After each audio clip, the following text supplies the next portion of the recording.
My name is Mike Nelson, perhaps best known in the DCD community as Dyspraxic Sing-Song Mike. As a fitness enthusiast, I've been hosting free online fitness workouts on behalf of Dyspraxic Help for You, under the banner of Dyspraxic Fitness since 2020. It was after having been diagnosed in my teens with dyspraxia that I sought to raise awareness and support others also living with a hidden disability. Starting a family, holding down employment, and then becoming a homemaker naturally took precedence. Voices in the dyspraxia community got louder after the outbreak of the pandemic, and it became evident more than ever that dyspraxic people were struggling both mentally and physically. Joining me on this podcast will be other dyspraxic fitness fanatics, dyspraxic sports people, and attendees from my dyspraxic workouts to discuss living with dyspraxia and how they embrace keeping fit with a lifelong hidden disability. Before we proceed with the episode, we would like to invite you to attend our twice-weekly online Dyspraxic workouts. For more information, please follow Dyspraxic Fitness on social media, on Facebook at Dyspraxic Fitness, on Instagram at Dyspraxic Fitness, and on Twitter at DH4U Fitness. Hi, welcome to a podcast, Emma. How are you doing today? I'm good, thank you. You? Yeah, not too bad. I'm doing all right. It's a little bit cold here, but yeah, apart from that, I'm doing all right. And thank you very much for coming along to a podcast. So first of all, let's just begin by finding out when you were officially or self-diagnosed with dyspraxia. I was 21 when I found out I had dyspraxia, and I found it actually when I was at college, when I was doing like an essay, and I went for see what's going on, basically.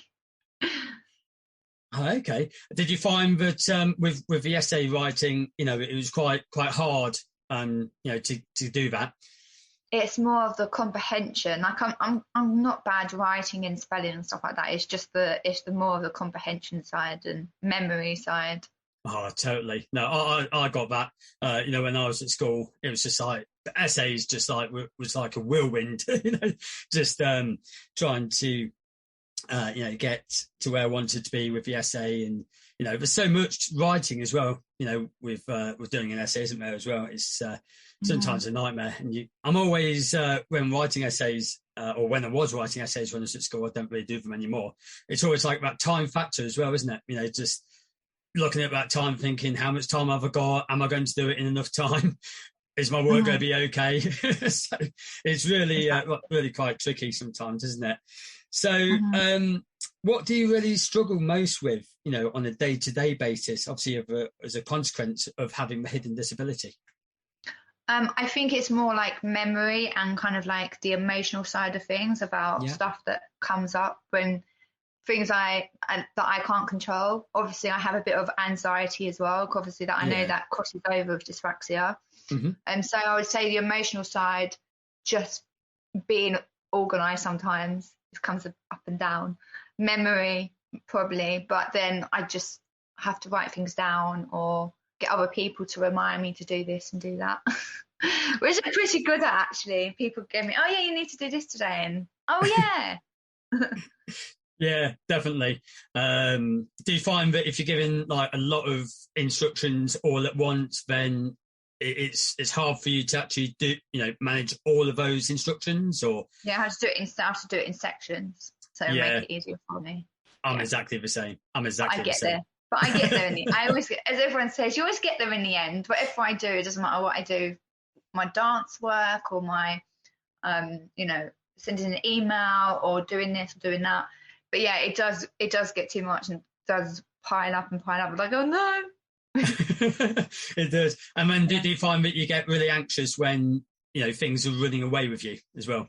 Yeah, I'd say like that crosses over my anxiety when it's more when things that I can't control. Yeah, definitely. I mean, with myself, if I'm thinking of everything that I've got to do, I'll get them done, like you say. It will get done. but will it get done in the right time that someone wants them to be doing? Maybe not.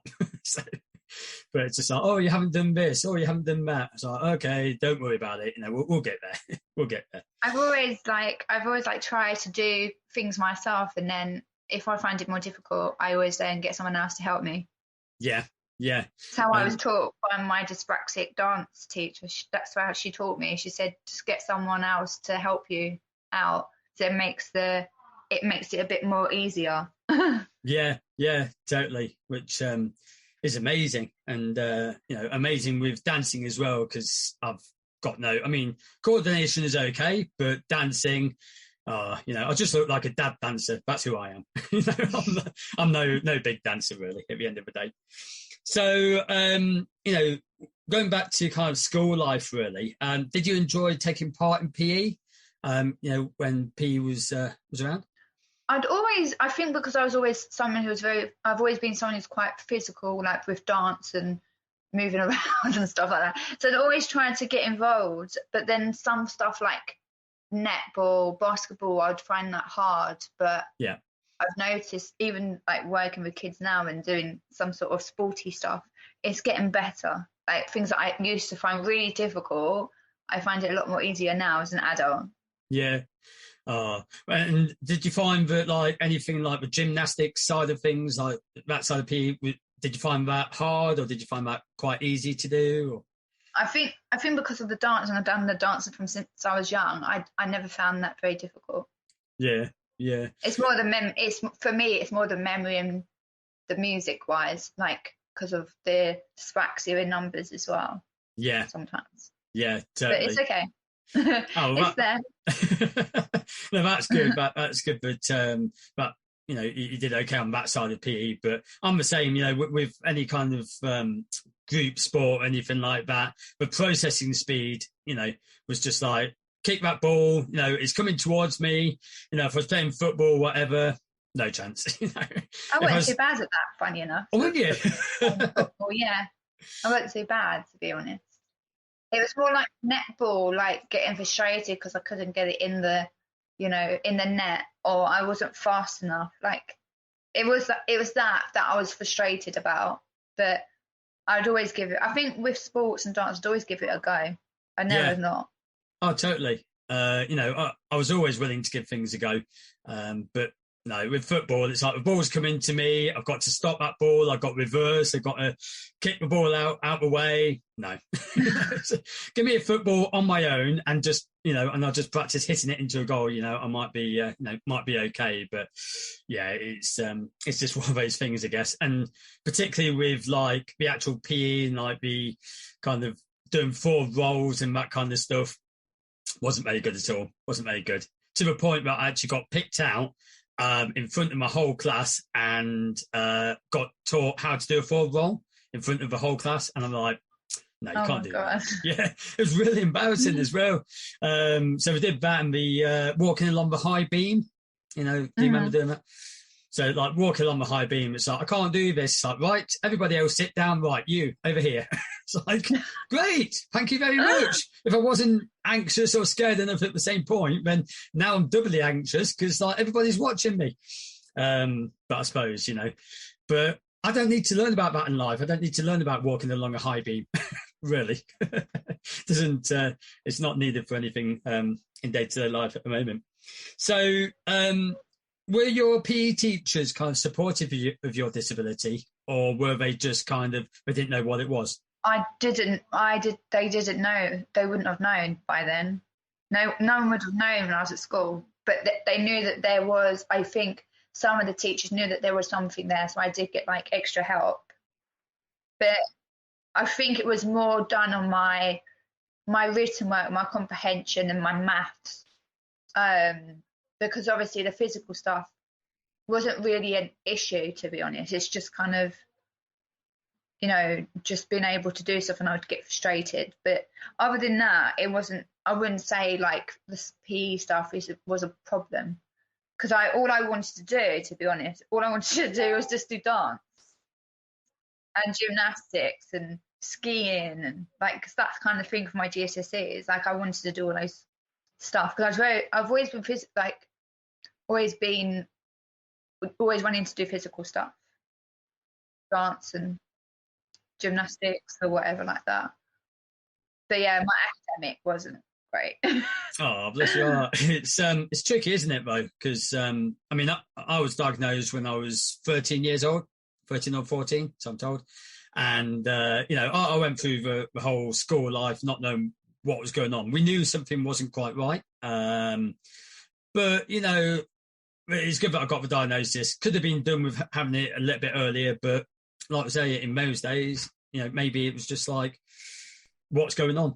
You know, when I had that diagnosis, it was like, brilliant. You know, at least I know there's a reason for why I was pretty much bottom of the class all the time. Really. So obviously, you talked briefly about obviously netball and your sport games and things like that. Were you ever kind of picked last for team sports, or? Be honest, I can't even remember. It's a long time ago. It's a distant memory. Yeah, I can't remember. I just went with it. If I was last or I was first, wasn't bothered as long as I was playing the game. Like, I think, okay, it weren't like my best sports, but I'd always give them a go, because I know like dance would always come up at some point in the school, and music and skiing and stuff like that would always come up, or acting or something that would come up to do at school. So I just tried everything I could possibly can at school, make the most of it. That's what you got to do, really, isn't it? You know, make the most of it, because they always say your school years are some of the most important years, aren't they? You know, we learn a lot and learn on kind of what we want to be. It always sets out what we want to do, in future life to a degree. I always knew. I always knew. You always knew you're going to be, a dancer, and you have that set out. I think sometimes we do. I took kind of the creative route. I'm a musician. I'm a keyboard player. I started playing keyboard when I was about 5. So I thought, yeah, I know what I'm going to be. I'm going to be a budding musician. Never did happen, really. But, I went in so many bands. I've been in so many bands and bits and pieces over the last, 10, 20 odd years. But yeah, I suppose if you follow your dream, you can get there, can't you? Have that dream in place. Yeah. So obviously, we've been talking about PE quite a bit. I mean, did you get any negative experiences? Obviously, from a point of view that you were saying that you really want to try and get the ball in the netball and so forth. But was there any negativity on that at all, or from team members or anything like that? No, I think more so like during like PE and stuff, sports day, about just being a little bit faster. That's all. Yeah. Really, I can't remember, but I just enjoyed PE at the time. I just enjoyed doing that because it was very physical. Yeah. But again, I just wanted to dance. That was it, wasn't it? It's just like, doesn't matter whatever happens, I'm going to be a dancer, and that's what I'm going to do. It doesn't matter. I'm set in stone.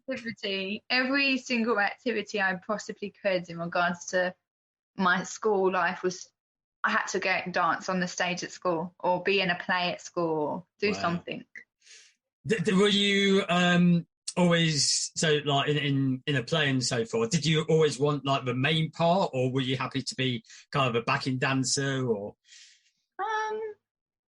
Bit of both, really. I'm kind of like that now. Yeah. Main part, definitely.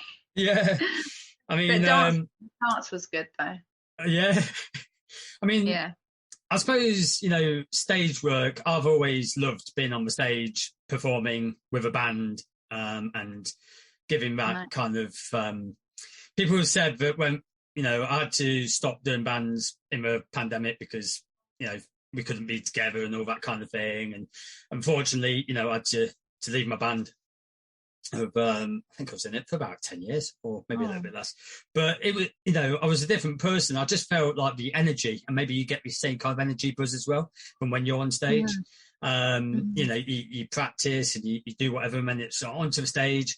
And people said I was very charismatic, just like jumping about. But I'm a keyboard player, so I'm not like a vocalist, but I can just like own the whole, own the stage. It's just like I'm there, dancing about or trying to move about and like, hitting the beat and everything behind that, behind my keyboard. So people are like, "What you meant? Oh, you done all these kind of weird kind of moves, like putting your hands up in the air, like, and like every time there was like a break in the music, and then the beat would come back in, you'd be very kind of animated."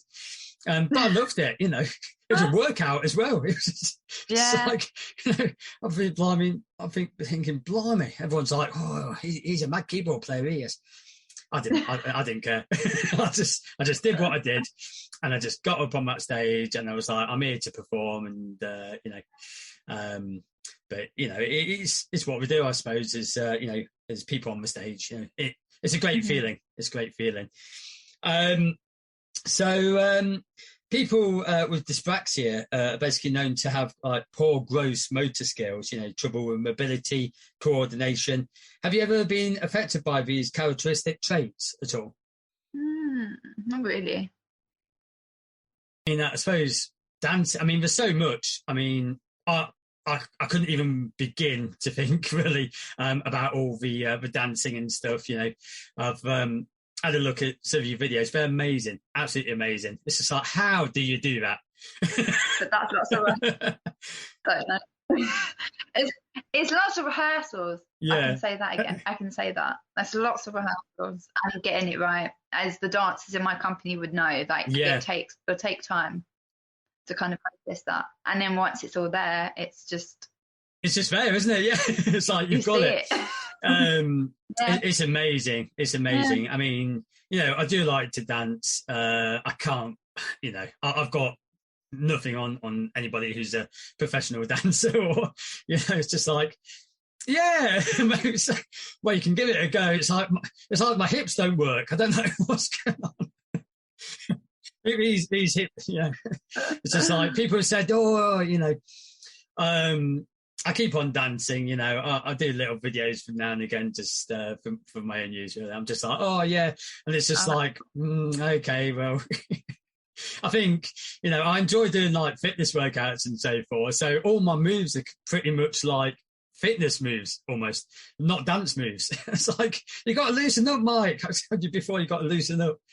I always joke really about how people go, "Oh, can you dance?" I said, "Yeah, I can do the dance at the end of the night, just like hanging on to somebody, just a bit of a smooch." Is that dancing, or is that just holding on? I've no idea. There's probably no dancing. It's like, watch where your feet are. People keep on saying they've got 2 left feet. They're probably not wrong, really. So do you find that you do like any other exercise, such as biking or walking, running, or anything like that to help you out with your dancing, or is it more do you just power through and use your dancing more as you exercise? Mainly dance, I'd say, but I do like the fitness stuff, because I tried, like, just because I'm in a play, I just did like a fitness kickboxing one just before, and that was just so tiring. The next day I was so knackered because I would have been teaching for like a while, and then going straight into that fitness class, which I didn't even know nothing about, just because I had time. And then I had the play rehearsals, and I was so knackered. But it was good. Yeah, I like anything cardio. Like many moons ago, I used to like the Mr. Motivator. And like there's another one as well. It was similar to Zumba, and everyone literally loved it, but I can't remember what it was called. It was similar to the, Mr. Motivator. It was similar, but I can't remember what it was called, but it was really good. So yeah, I do like my fitness. I do teach like a fitnessy type stretching class as well myself. I loved body conditioning at school. At secondary, college, I should say. And I thought, it'd be good to do something as part of my dance stuff. But yeah, I'm going to join a company called Ballet Be Fit. So I'm going to join that type of thing. But yeah, I like Pilates and yoga. That's good for definitely relaxation and stuff. I think with yoga, it takes a certain amount of balance as well, doesn't it? to not fall over. But you know, understanding that obviously you're a dancer and so forth, and you've got ballet background as well, haven't you? So it's amazing, you know, just how really, you know. I mean, I'm very much into my fitness as well. I do a lot of bike riding. I do long distance bike riding. You know, I do running when I can. I haven't done running for a bit, but I do running when I can. Love doing online workouts. Love doing cardio. Weights, I can't really do just because of my visualization with angles. That's where my dyspraxia kind of lets me down a little bit. So, you know, when you've got to lift the weight straight up, mine will go at an angle, which is dangerous, you know, because obviously I could pull my back out, which is not good either. But very much cardio based. I love my cardio. I love running. I love biking. I love, you know, doing anything like that really. And my coordination on that kind of stuff is actually fine. But then put me in a dance routine or something like that. It's like, you have got to be having a laugh. You got to be joking. It's just like, you need to dance with me, my colleague. It's yeah. I mean, I've got you know, friends and family who are, you know, dancers and people who do like the Lindy Hop dancing. You know, like all the 40s, 50s kind of dance. Amazing to watch. Yeah. I was I did a gig at a party, and a lot of the a lot of people there, like the guests, were like from a Lindy Hop group. And you know, friends of the party host kind of thing.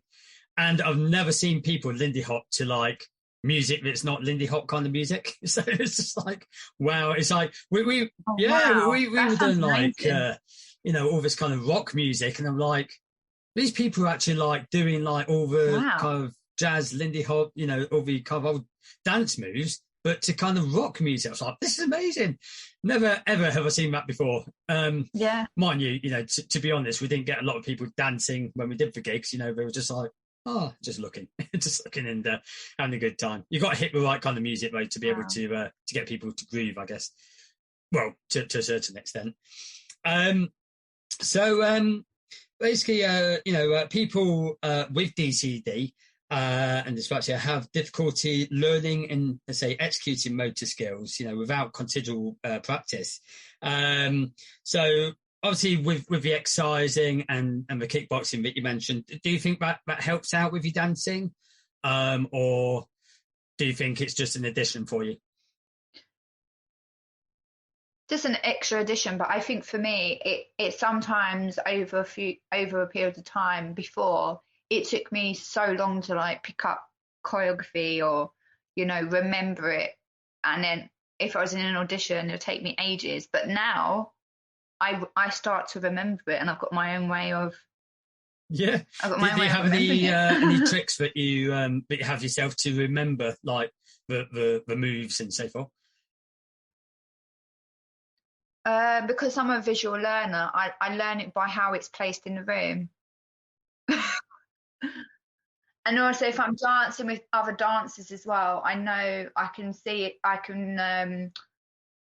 have a particular way that I am with other dancers. So if they do it in a particular way, I'm kind of like, I don't know, it's really hard to explain. But yeah, I just have a particular way, and I feel that I use that when I'm teaching as well.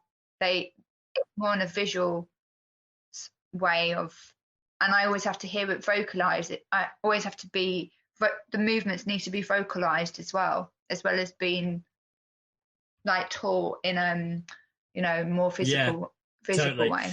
I think that's the best way. Yeah. Oh, sorry. I think that's the best way that I do as well. You know, if someone shows me how to do something, or I look at a video on how to do something, then I can learn it better. But if someone was to give me, say, a piece of paper and go, right, okay, follow these steps, you're like, okay, I don't know. Like you say, they have to vocalize it and they have to show me, you know. Once people show me how to do it, or so that I can have a go, then that's generally how I learn better. So it's I think I've got like a memory of certain moves and stuff from when I've been dancing from a young age. So it's kind of like glued into my body system. So when it's a new move, I would have to then learn to digest it in a particular way and remember it. And that's how I probably process choreography, because I've seen the moves before. And I've also seen like might have seen a video and I would have then memorized it. Yeah, that's it. I mean, I look at videos all the time, to find out how to do stuff like cooking and so forth. Once I've actually remembered how it is, I'm like, oh yeah, I can do that now. Brilliant. It might be a simple thing, but some people just like, say, oh, can't you do that? That's dead easy to do. Yeah, easy for you, but not easy for me. We always have to do things, don't we, really? So, obviously we touched a bit on the fitness as well. So can you kind of like ride a bike, or can you drive a car or anything like that? I don't drive at the moment, but I do find riding a bike kind of difficult. It's got easier over a period of time, but I've been very lucky to have people on previous occasions who are also like got a neurodiverse, like dyspraxia or autism, that have helped me to be able to process a way of me being able to ride the bike, but not actually being able to get a bike in the end. Oh, okay. Which is like my aim this year, is to be able to ride a bike. I think, yeah. I mean, it definitely, shows me that you've got sheer determination to do what you want to do. You've definitely got that drive, if I can say that.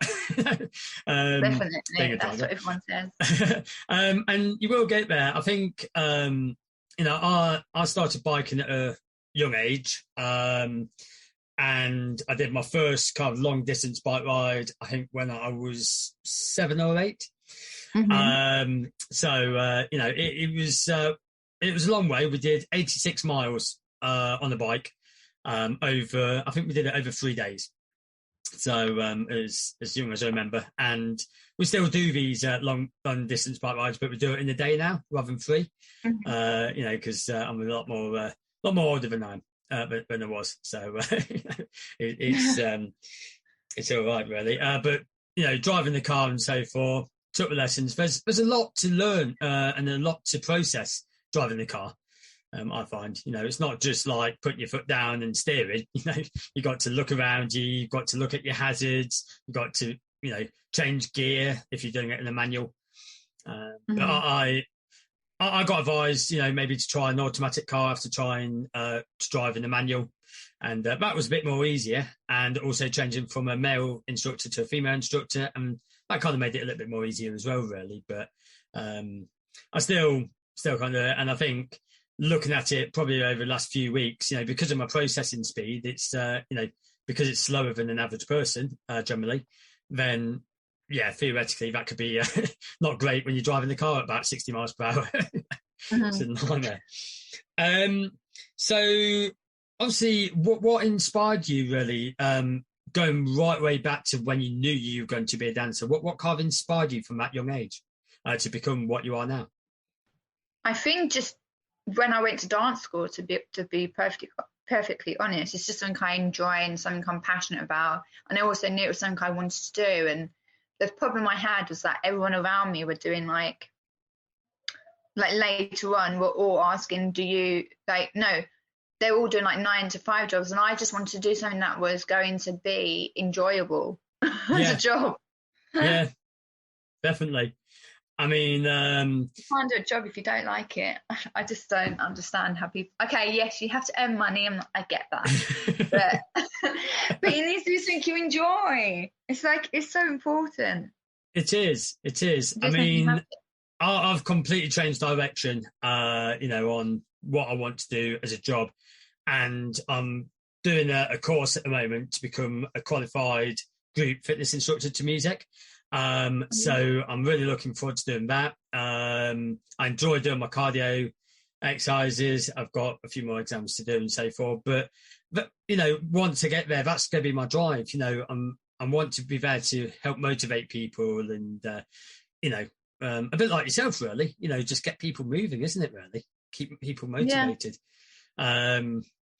There won't be any dance moves with him in that, I can tell you now. It'll just be like, okay, here we go. It'll be to music, so it'll have an element of timing. But dancing, yeah, it'll be like, if you're going to dance, just dance to anything, it's fine. Just have a great time with it, really. So I'm kind of guessing from what I'm hearing, it's definitely a labour of love with your dancing as well, and obviously teaching that as well. Absolutely amazing. So obviously I've ran out as well, or been kind of looking into a bio. An amazing individual, really, because as far as I'm aware, you do like modelling and singing and that kind of thing as well. Or... Acting. So, acting as well. So I do everything. Yeah, it sounds like you've got talents in a lot of things, really. Do you find that obviously dancing is your main thing? Do you find that you're kind of looking kind of elsewhere into different areas, such as like singing or anything like that? Or are you kind of like mixing that in with your dancing, or yeah, because obviously I do want to go into musical. I want to go into musical theatre, but I also I still enjoy my dance as well. So I think my dance company, because I actually wanted to be in a dance company, but now I have my own dance company. I don't really supposedly need to be in another dance company, but I can.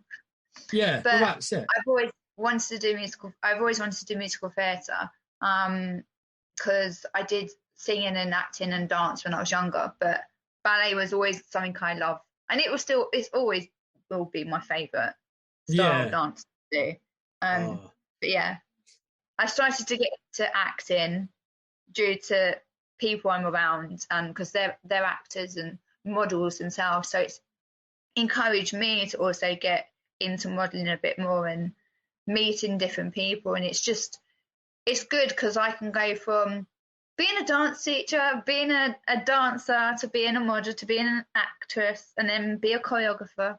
So it gives me lots of different fields to go to money wise as well.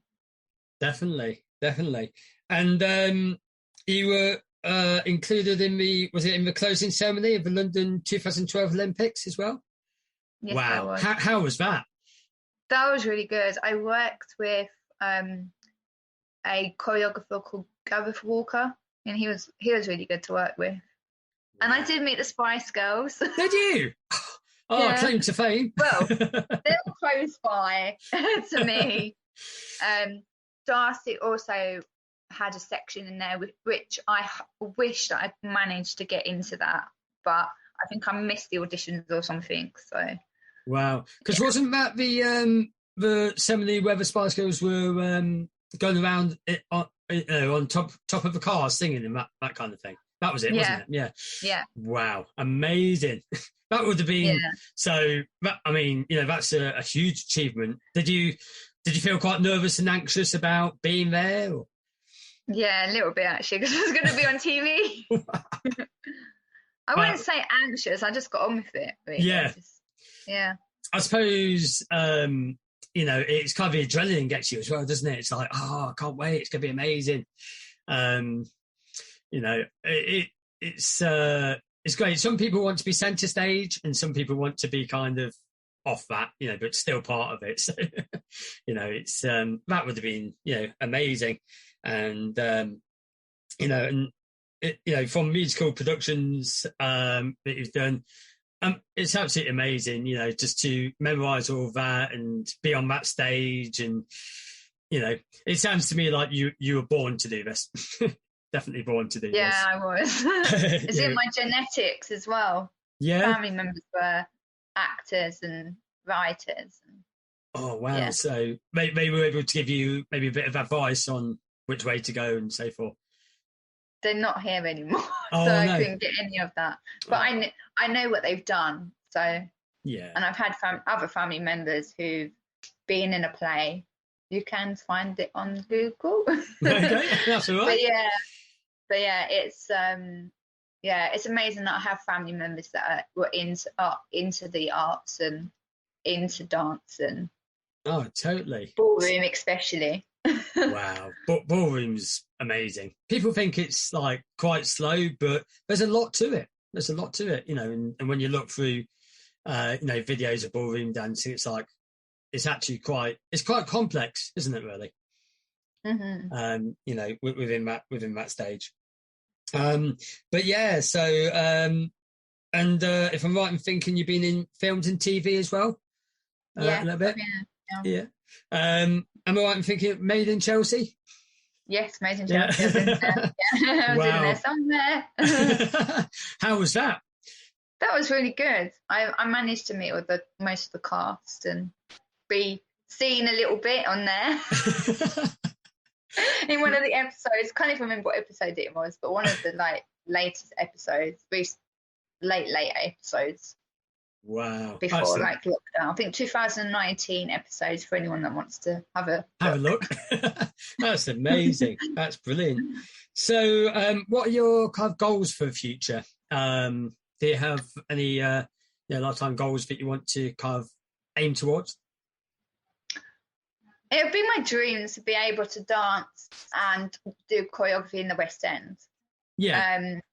But also to have some of my students and some of my company dancers to also be in the West End shows with me. Like if I'm choreographing a show, it'd be nice if they're in it as well. Yeah. That's amazing. Yeah. That's trying really to amazing. help them as well as myself. It's quite an interesting concept. It is. I mean, whatever I do, they tend to do as well. They get involved. I get them involved as well in any projects I do. If I'm doing a choreography project, my assistant choreographer, I get her to join in. The play that I'm in, originally I was I'm the main character in the play that I'm in at the moment, and I've managed to get her and someone else that I know quite well, who's an actor and model, into the play as well. So I've managed to get quite a few people into stuff that I'm doing. Wow, that's great. So a proper little networker then. Yeah, literally. An organizer, which is amazing. As Dyspraxic, because it's just like a lot of people think that organisation can be quite tricky. With trying to plan things out and so forth. So no, hats off to you. That's amazing that you're able to do that and choreograph and do all the things that you do, obviously, and your own company. How long's Double Twist, isn't it? Yeah. So how long's Double Twist been going? 2013. 2013. Wow. So about almost 9 years, is it? About 9 years? Yeah. Oh my God. Nearly 10 years. Next year. Oh my God. Yes, next year. Wow, that's amazing. Wow. And what an achievement for you as well to be, to actually get to where you've wanted to be, and do that as well. So as I say, we've obviously been talking a bit, about your background and so forth as well. Where can listeners to the podcast find you on social media? Yeah, for my own Instagram, it's Emma_Levene_. That's Instagram.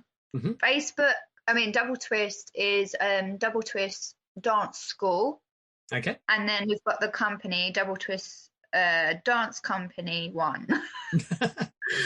Oh, lovely. That's brilliant. Yeah. Be sure, everyone, to go and check that out. I've had a look at at some bits on YouTube and, Facebook and so forth. Amazing. It's just like, I'm in awe, just watching, going, maybe one of these days, maybe you'll give me, a couple of pointers going, you know what?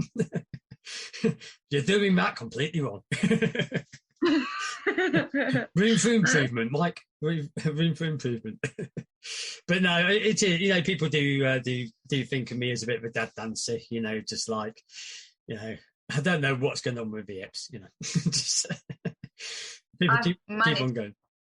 I've managed to get everyone to dance, which is amazing. I think. From my kind of musical background, I've been able to kind of help people out with with their confidence and kind of, I'm not, known as a singer or vocalist. I can hold my key, but, nothing like the West End or, nothing like those big, powerful notes. It really does amaze me when they're on that stage and they've got all the costume, they've got all the setup, and and they've got an amazing voice. It's absolutely fine. I mean, do you have much of your, do you have a particular kind of style that you have? What, for the singing side? Yeah. Musical theatre, mainly. Musical theatre. I think I started singing when I was like young, but then it was only since lockdown when I decided I want to kind of take the singing a little bit more further. Yeah. So I started doing like read-throughs and to kind of help my singing and my acting, because I always used to like just focus on my dance. But I wanted to kind of put my acting and singing to do something more with it. Yeah. It feels very weird to go and like sing and act and then not do as much. Well, I'm still dancing, but in say like a play, it's really weird that I'm actually in a play and actually got like a main part and I'm acting, and it feels very weird that I have that part. Yeah. It feels a bit like, oh. Yeah. But it's a good thing, because I've always been told not to like just keep to one thing, like do multiple stuff within the industry. So it was good for me to kind of open to different stuff. Definitely. It's good to keep an open mind, isn't it? And try different bits and pieces, really. But no, as I say, it's been absolutely lovely speaking today, Emma. Thank you so much for taking your time to come onto the podcast. And as I say, everyone listen to the podcast, feel free to go and check Emma out on social media. And yeah, just well done. It's absolutely amazing what you've become. And like I say, if people are listening, if you want something that badly, follow your dream. And, as it says, and as Emma is a fine example of that, you get to your dream and get to where you want to be. But yeah, apart from that, thank you very much for your time, Emma. Have a lovely afternoon, and take care. You too. As of October 2021, I am following my dream to become a fully qualified neurodivergent fitness instructor. Please visit gofundme.com/Mike Nelson Fitness Journey for information on how you can support me. Thank you.